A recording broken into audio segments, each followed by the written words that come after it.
Ouais, les amis, c'est Black Fire. On se retrouve aujourd'hui avec une nouvelle vidéo d'histoire un peu morbide. Et oui, comme vous avez pu le voir, la musique, c'est, abonnez-vous, lâchez les pouces bleus, partagez. Et puis je vais vous raconter une histoire un peu comme la précédente. Mais là, ça n'a rien à voir avec des animaux féroces ou autres. Là, c'est carrément l'apocalypse, hein, c'est vraiment le, le, le- la morsure. La morsure, hein, c'est, c'est l'histoire. Un jour, un, un, un gars du nom de, on va l'appeler David, qui commença à travailler.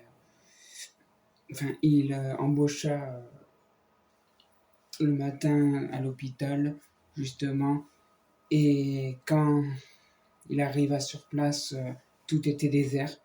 Alors, au début, peut-être qu'il se demandait où était passé tout le reste du personnel et puis les patients. Enfin, voilà. Jusqu'au moment où il, euh, il était dans un couloir de l'hôpital, là où il travaillait. Et soudain, au loin, il vit la lumière qui s'éteigna, se ralluma. Enfin, voilà, un peu bizarre. Et soudain, quand il s'approcha, avec une force, une poubelle se projeta par terre et tomba.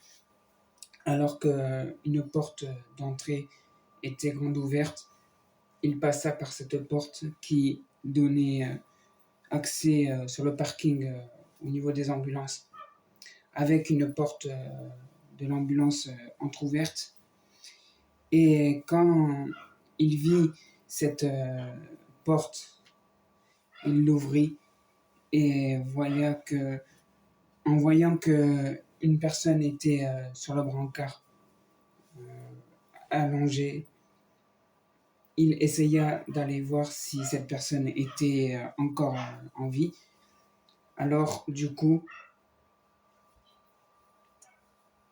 il s'approcha de la personne et il vit que son visage était tout défiguré, bizarre, qu'il avait une sorte d'odeur euh, très nauséabonde, on va dire. Et du coup, euh, soudain, les yeux de la personne s'ouvrit, mais dans un terrible regard, il comprit que cette personne revenait à la vie. Alors, il sorta du camion, de l'ambulance, et la personne qui était allongée le poursuivit jusqu'à ce que une fille le voie au loin et, sans surprise, il se fit je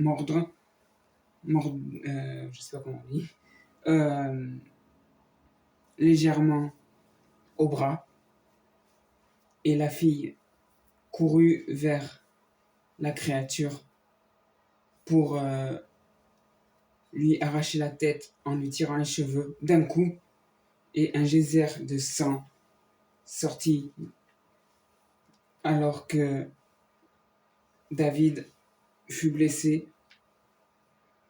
Il demanda à la fille d'où était-elle arrivée et comment s'appelait-elle.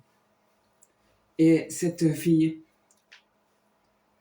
lui dit que depuis quelque temps, elle l'observait, elle le voyait et elle connaissait ses parents. Alors David se posa des questions et du coup, elle lui annonça qu'elle était sa sœur éloignée, ou plutôt, voilà. Alors du coup, ils essayèrent hier de trouver d'autres personnes qui restaient vivantes, bien sûr, et essayer d'aller voir dans d'autres endroits pour avoir des armes, des munitions, et essayer de combattre ces créatures démoniaques.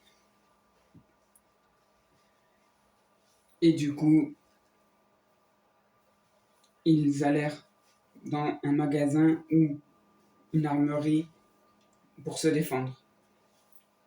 Arrivés à quelques mètres, d'autres créatures surgissent et essaya de les mordre à nouveau. Mais David, cette fois, ne se laissa pas faire et faisa comme sa sœur lui avait fait montrer auparavant. Il prit la tête et tira d'un seul coup. Alors, tous les autres qui arrivaient en nombre se projeta sur sa sœur et la mordit. David, ne sachant plus quoi faire,